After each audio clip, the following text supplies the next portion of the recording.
بسم اللہ الرحمن الرحیم۔ ناظرین، بہت شکریہ آپ نے وقت نکالا یہ ویڈیو دیکھنے کے لیے۔ آپ کو پورے پاکستان میں اگر کوئی ایک بندہ بھی، ایک شخص بھی، ایک تجزیہ نگار یا کوئی ایک سیانہ بندہ نظر آئے جس نے یہ کہا ہو آج سے 1 سال پہلے کہ ترکی اسرائیل کے ساتھ جنگ میں آئے گا، تو ضرور اس کا نام مینشن کیجیے گا تاکہ ہمیں بھی آگاہی ہو کہ کوئی ایسا بندہ تھا جس نے 1 سال پہلے بتا دیا تھا کہ ترکی جنگ میں آنے والا ہے۔ محمد اسامہ علی نے بہت سارے پلیٹ فارم کے اوپر یہ انفارمیشن دی تھی کہ ترکی پر نظر رکھے، ترکی بھی جنگ میں آئے گا، حالانکہ دور دور تک ترکی کا جنگ میں آنے کا کوئی امکان نہیں تھا۔ بالآخر وہی ہوا جس کا ڈر تھا اور ترکی جنگ کے دھانے پر آ چکا ہے۔ ترکی میں امریکہ کے سفیر نے یہ بیان دیا ہے کہ اسرائیل گھسیٹ کے ترکی کو جنگ میں لے آیا ہے۔ شام کے اوپر ترکی کی سرحد کے قریب دوسرا بڑا حملہ، 7 میزائل اسرائیل نے چلا دیے، اور رات کے ڈیولپمنٹ یہ ہے کہ ایک بھاری جو مشینری ہے، اسلحے کی جو انفینٹری ہے اور آرٹلری، جو بہت ساری چیزیں، اور 7 فوجیوں کی بڑی تعداد جو ہے وہ ترکی نے سرحد پر لگا دی ہے۔ معاملات اب کس طرح جو ہے کروٹ لیں گے اور یہ پورا خطہ کس طرح انریسٹ میں جانے والا ہے۔ اور دوسری طرف پیوٹن کا بیان آپ نے سنا ہوگا کہ یوکرائن نے جو حملہ کیا ان کے معاشی ہمس کے اوپر، اس کا جواب یورپ تک سنائی دے گا۔ ناظرین، آنے والے دن انتہائی خطرناک، خوفناک اور کرائسس سے بھرپور ہونے والے ہیں، اور کس طرح ہوں گے یہ جانتے ہیں۔ ترکی کے جنگ میں آنے والے، کیلکولیشن کرنے والے محمد اسامہ علی جب کوئی سوچ بھی نہیں سکتا تھا، میرے ساتھ موجود ہیں، اور انہی سے گائیڈنس لیتے ہیں کہ اسامہ صاحب نیکسٹ سینیریوز اور نقشے بتائیں کیا ہونے والا ہے۔ بسم اللہ الرحمن الرحیم، الحمدللہ رب العالمین، اللہم صلی علی محمد وعلی محمد، لا حول ولا قوت الا باللہ العلی العظیم۔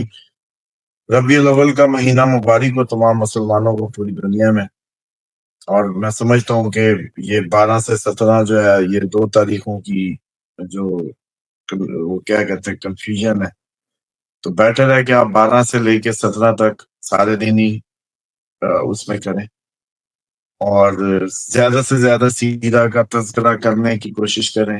نعتوں کا اہتمام تو ہوتا ہی ہے، لیکن تذکر جو ہے، تذکرہ جو ہے سیرہ کا، اس کی طرف آئیں، اس سے انشاءاللہ فائدہ ہو۔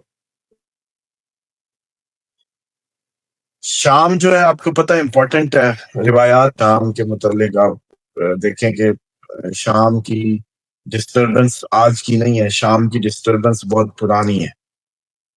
تاریخ میں تو یہ بھی بتایا جاتا ہے کہ بنو امیہ کے جو ایکچوئل امیہ تھا وہ لیپال ایک بچہ تھا، اور وہ شام سے ہی آیا تھا، اور اس کے بارے میں 2 روایتیں ہیں۔ یہودیوں کا امیہ جو ہے وہ یہودیوں کا لیپال ایک بچہ تھا، اور عبد الشمس نے اس کو پالا تھا کیونکہ ان کی اولاد نہیں تھی، ہاشم کی اولاد تھی، عبد الشمس کی اولاد نہیں تھی۔ یہ دونوں یعنی کہ حضرت ہاشم کے بھائی ہیں عبد الشمس، اور ان کے پاس ہاشم کی فیملی کے پاس کیونکہ ایک حضرت وہ جیسے کہتے ہیں کعبے کی انتظام و انسرام یا جو بھی کہہ لیں، وہ سب کچھ ان کے ہاتھ میں تھا۔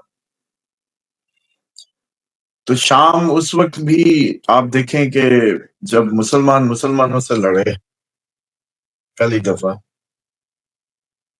اس انداز سے، تو شام اس میں ایک اینٹی تھا، ایک لشکر جب سفین ہو۔ اسی طریقے سے اس سے پہلے جو جمل تھی، جمل میں مسلمانوں سے لڑے، لیکن شام کی جو اہمیت، شام کی جو افادیت کہہ رہے ہیں، تاریخی اعتبار سے یا روایات کے ساتھ، یہ سارا خطہ جو ہے عراق کا، شام کا، یہ سارا جو ایریا ہے بڑا اہمیت کا حامل ہے۔ اب جتنی روایات ہیں وہ کہتی ہیں کہ رومن فوجیں شام کے ارد گرد جو رمالہ کا مقام ہے، رملہ یا رملہ، ادھر اتریں گی، رومنز آئیں گے. ترکی نیٹو کا ممبر ہے، یعنی کہ رومنز کا ممبر ہے، رومنز کی فوج کا ممبر ہے.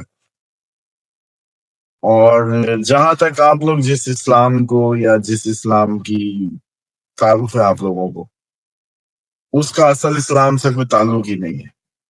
مطلب اس کی الف بے کا بھی جیسے کہتے ہیں نا کہ الف بے بھی نہیں میچ کرتی. تو اس لیے یہ جتنا بھی وردیاں یا وہ کہہ رہے ہیں یونیفارم یا کیا کہتے ہیں اس کو، نام یا ٹائٹلز ہیں اسلام کے نام پہ، مطلب اب آپ بھی مسلمان ہیں میں بھی ہوں، حالانکہ ہم دونوں کا جو ہے نا بہت مشکل ہے کہ ہم اگر اصل اسلام کے کرائٹیریے پہ رکھیں تو آپ اور میں اس پہ پورے ہوتے. بس ہم نے کہہ دیا کلمہ پڑھ لیا تو ہم مسلمان. شام میں ترکی اب جیسے ہی انوالو ہوگا ڈیفینیٹلی یہاں کو کنفلکٹ کو مولڈ کیا جائے گا. مولڈ یہاں تک کیا جائے گا کہ یہاں پھر نیٹو جو ایران کے قریب آنا چاہ رہی تھی وہ آ جائے. اصل میں جو سائیڈ آپ کو لگ رہی ہے مطلب یہ اس سائیڈ پہ یہ اس سائیڈ پہ، یہ صرف ایک تاثر بنایا جاتا ہے. ترکی نے عملی طور پہ کوئی قدم نہیں اٹھایا غزہ کے لیے. پریکٹیکلی ایک فلوٹیلا کو ماضی میں بھیجا تھا آج سے کئی سو سال پہلے، اس کے بعد دوبارہ جو ہے کوئی اس طریقے سے امدادی، تو آپ کو پتہ ہے کہ امدادی کارروائیاں ترکی کیونکہ خلافت تھی، بادشاہ تھا اس پورے خطے کا، تخت تھا، وہاں سے آپریٹ ہوتا. تو ابھی بھی مزاج میں وہ چیزیں ہیں کرنا کرانا. مطلب آپ کے حالات جیسے خراب بھی ہو جاتے ہیں تو آپ کے گھر اگر کوئی کسی کو غریب کو لگایا ہوتا کھانا پینا تو آپ دیتے ہیں. یہ ایگزیکٹلی ویسے ہی ہے جو امداد بھیجتے ہیں غزہ. لیکن ابھی تک ترکی جو ہے وہ کوئی کھل کے اپنا کوئی سٹینڈ یا وہ چیز دے نہیں سکا.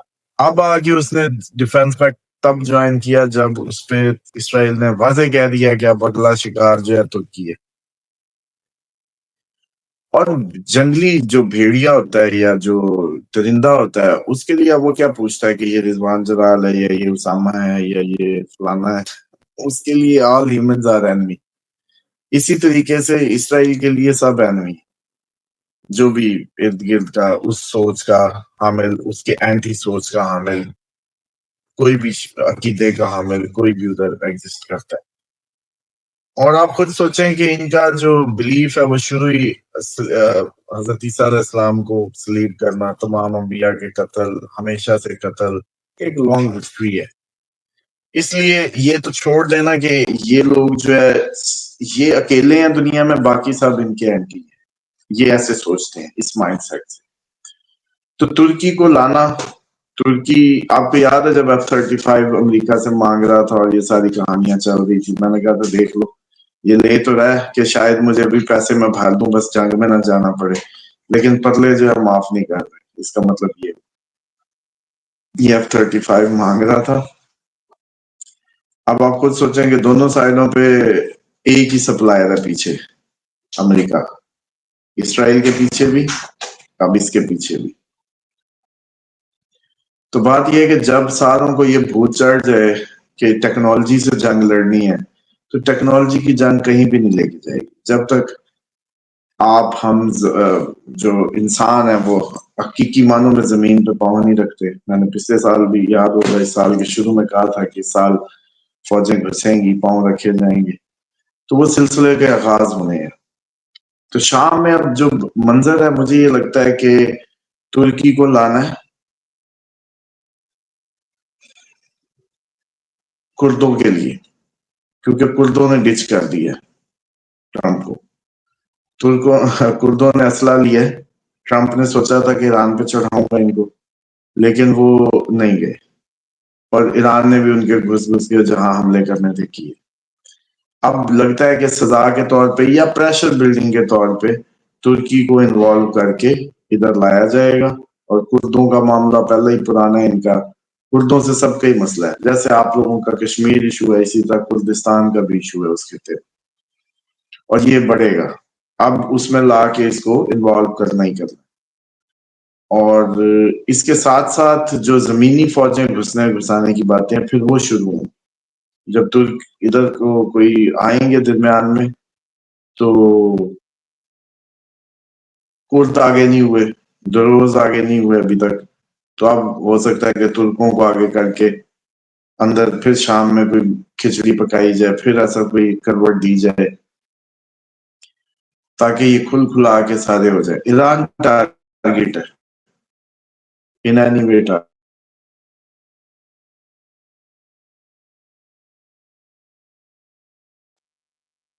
اور یہ ہو سکتا ہے، جو چانسز ہیں کہ ترک، کیونکہ ترکی نیٹو کا ممبر ہے اور شام میں آئے گا،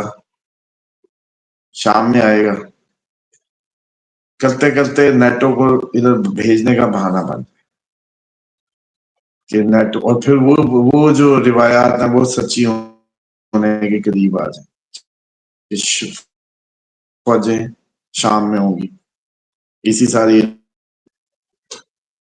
تو شام والی جو کٹ ہے وہ بہت امپورٹنٹ ہے. جب شام میں خیر باقی نہیں رہے گی، دنیا میں خیر باقی نہیں رہے گی. اور آپ دیکھ لیں 2011-12 سے جب سے ادھر شروع، آج یہ دن آ گیا کہ پوری دنیا اس ٹائم جنگ کے دہانے پہ، اور ہر ملک میں کہیں نہ کہیں کسی نہ کسی انداز میں اسلحہ چل بھی رہا ہے، اسلحہ بک بھی رہا ہے، اور یہی ریس لگی ہوئی ہے.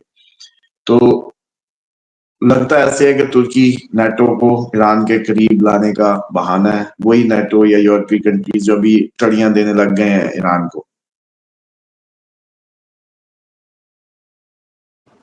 اسامہ صاحب، کل ایک شاپنگ سینٹر کے اوپر رشیا نے حملہ کیا، پھر یوکرین نے جو ہے روس کے جو معاشی جو ہبز ہیں ان کے اوپر بڑا اٹیک کیا ہے. تو جو جنگ ختم ہونی چاہیے تھی وہ پھیل رہی ہیں، اور جب ان کے معاشی جو ٹارگیٹس ہوئے ہیں چیزیں رشیا کی، تو پیوٹن کہہ رہے ہیں کہ یہ اس کا جو ہے نا وہ نقصان برداشت کرے گا یوکرین، اور اس کی گونج یورپ تک جائے گی.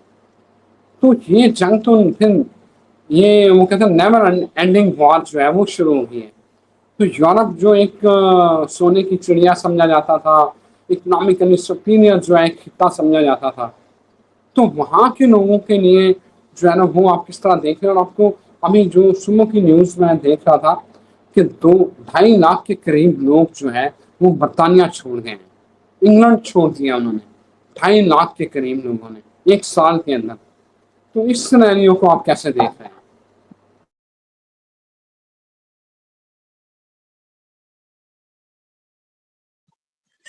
دیکھیں یہ سارا یورپ اور اس کا ایک ٹائم ہوتا ہے وہ ختم ہو گیا. اب اس ٹائم میں ان کو وہ جو سارا بویا وہ کاٹنا ہے. اور ڈیفینیٹلی یو کے لوگ اب موو کرنا ہی ان کا بہتر ہے، خصوصاً وہ لوگ جو بڑے اکیلے سے رہ رہے ہیں، جدھر مسلم کمیونٹی نہیں ہے یا ایشین کمیونٹی نہیں ہے، آؤٹ آف کمیونٹی رہ رہے ہیں. آؤٹ آف کمیونٹی تو اب رہنا نہیں چاہیے یو کے میں، آسٹریلیا میں، کہیں بھی، امریکہ، نیوزی لینڈ، جہاں بھی کمیونٹیز میں رہیں. بہت پہلے سے سمجھایا تھا. اور ابھی بھی سنا ہے کوئی خبر آئی ہے یو کے میں کوئی بجلی گھر تباہ ہوا ہے کہ کیا ہوا ہے اور بجلی نہیں ہے، اس طرح کے میٹر کی خبر میں دیکھ رہا ہے. اور جو پیٹر کر رہا ہے وہ جی ایک پلانٹ تھا وہ ہیک ہو گیا تھا، اور 3 دن وہ ہیک ہی رہا ہے، بند رہا ہے، 3 دن بعد ریکور ہوا ہے. تو اب اس میں یہ ہے کہ یہ جو ہے یو کے کی جو صورتحال ہے وہ تو ویسے ہی آپ کو پتا ہے کہ امپورٹ ڈیپینڈنٹ کنٹری ہے، امپورٹ پہ ریلائی کرتا ہے. تو جیسے ہی جنگ یورپ میں پھیلے گی، چیزیں بڑھیں گی، سپلائز کے راستوں میں مسئلے بنیں گے، تو یو کے تو رہنا ہی ممکن نہیں رہے گا. اتنا مہنگا کما کے مہنگا سب کھانے کی کیا ضرورت ہے؟ زمین تو اللہ کی، یہ تھوڑی کمانے اور بچانے کے لیے آپ یو کے جاتے تھے نا. تو اب جب کمائی بھی نہ ہو اور مہنگائی بھی ہو تو پھر آپ نے کیا کرنا ہے؟ مطلب اتنے مہنگے اس میں رہ کے اپنے آپ کو وہ جیسے کہتے ہیں نا سزا ہی دینے کی بات ہے. یورپ کی صورتحال بھی ایگزیکٹلی انرجی کرائسس چیزیں اب ڈیفینیٹلی بڑھتے ہوئے ماؤنٹ کر جائیں گی. اور جتنا یہ لگ رہا ہے کہ یہ جتنی ماؤنٹ ہوتی جا رہی ہے، اس سے پھر محسوس ہوتا ہے کہ یہ کوئی زیادہ ٹائم نہیں ہے. دسمبر تک اگلا وہی جو منظر ہے اگلے سال آپ پہاڑوں پہ یا پہاڑ آپ پہ، تو یہ آہستہ آہستہ آہستہ چیزیں وہیں بڑھتی جا رہی. اب مثال کے طور پہ یہ لوگ اپنے اتنے سویل اٹیک کرتے کرتے آخر تنگ آ کے یہ ایٹم تک ہاتھ لگائیں گے کبھی نہ کبھی، اسی لیے پڑھے ہیں وہ، جب سب ختم ہو جائے گا۔ تو اس طرح کی صورتحال میں یہ لوگ اس کو قریب قریب لاتے جا رہے ہیں۔ تو بہرحال یہ بھی آپ کو یاد ہے، کہا تھا کہ یہ تو اب سویل اٹیکس میں چیزیں بدل جائیں گی، یوکرائن رشیا، اور وہ ویسے ہی ہو رہا ہے ایگزیکٹلی۔ اور یورپ والوں کے لیے بھی ہے کہ ان کو اب آہستہ آہستہ اپنے جو ہے ٹھکانے یا چیزیں کمیونٹیز بسانی چاہیے، علیحدہ رقبے لے کے کمیونٹی بسائیں دنیا میں، جہاں دور دراز علاقوں میں جا کے، مطلب یہ کوئی مشکل بات نہیں ہے، آپ لوگ 20-25 لوگ جیسے کمیٹیاں ڈالتے تھے ویسے ہی ایک گروپ فارم کریں، پیسے اکٹھے کریں، جا کے کوئی زمین لیں اور ادھر ہی جا کے اپنی آبادی کر لیں۔ سب کچھ آج سولر بھی ملتا ہے، جنریشن کی چیزیں بھی، بورنگ کی چیزیں، ہر چیز اویلیبل، اب تو کوئی مسئلہ ہی نہیں ہے۔ تو اس طریقے سے اگر نہیں کریں تو مستقبل کی دنیا جو ہے وہ رہنے کے قابل نہیں، آپ لوگ تنگ آ جائیں گے، مشکل میں آنے۔ بہت شکریہ اسامہ صاحب، thank you very much for your time. ناظرین مجھے یہاں اجازت دیں، اللہ تعالیٰ تمام مسلمانوں کی، تمام انسانوں کی حفاظت فرمائے، پھر حاضر ہوتے ہیں، خدا حافظ۔